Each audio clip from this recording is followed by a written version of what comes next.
ஆண்டவரும் அருமை இரட்சகருமா இருக்கிற இயேசு கிறிஸ்துவின் ஆச்சரியமான நாமத்தில் தினமும் கர்த்தருடைய சத்தத்தை கேட்டுக்கொண்டிருக்கிற என்னுடைய பிள்ளைகளை வாழ்த்துகிறேன், ஆசீர்வதிக்கிறேன்.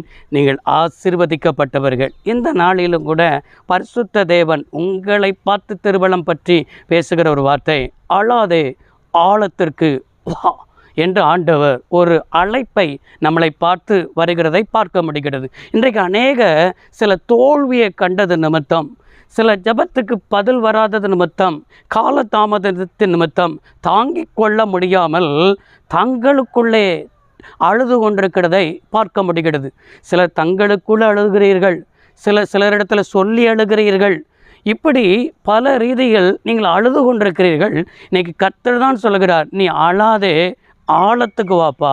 என்ன ஆழம் என்று சொன்னால், நமக்கு லூக்கா எழுதின சுவிசேஷ புத்தகம் 5ஆம் அதிகாரம் 4வது வசனத்தில் சீமோன் பேதுருவை பார்த்து ஆண்டவர் சொல்கிறது, அவர் போதகம் பண்ணி முடித்த பின்பு சீமோனை நோக்கி ஆழத்திற்கு தள்ளி கொண்டு போய் மீன்களை பிடிக்கும்படி வலைகளை போடுங்கள் என்றார். எனக்கு அருமையானவர்களே, இவன் என்ன செய்கிறான்? வலைகளை அலசி கொண்டிருக்கிறான். அந்த சீமோன் பேதருடைய படகு இயேசு போதகம் பண்ணுகிறார். திரள் ஜனங்கள் வார்த்தையை கவனிக்கிறார்கள்.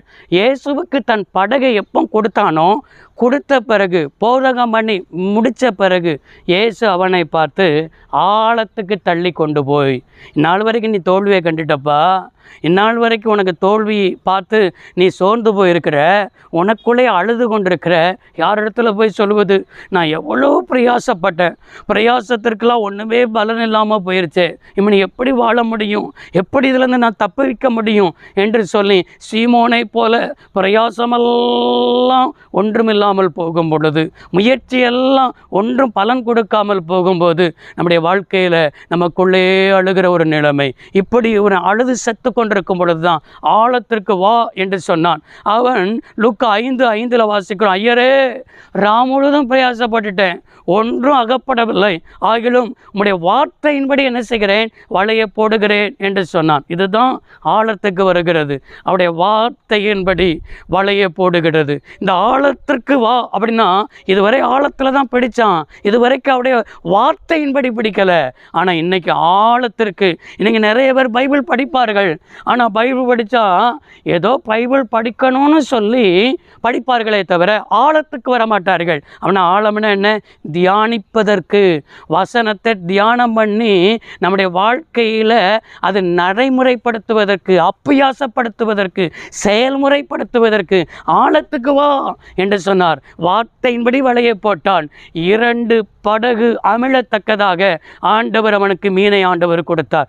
ஒன்றுக்கும் வழி இல்லை. பிஸ்னஸ் எப்படி நடத்த போறேன்னு தெரியல.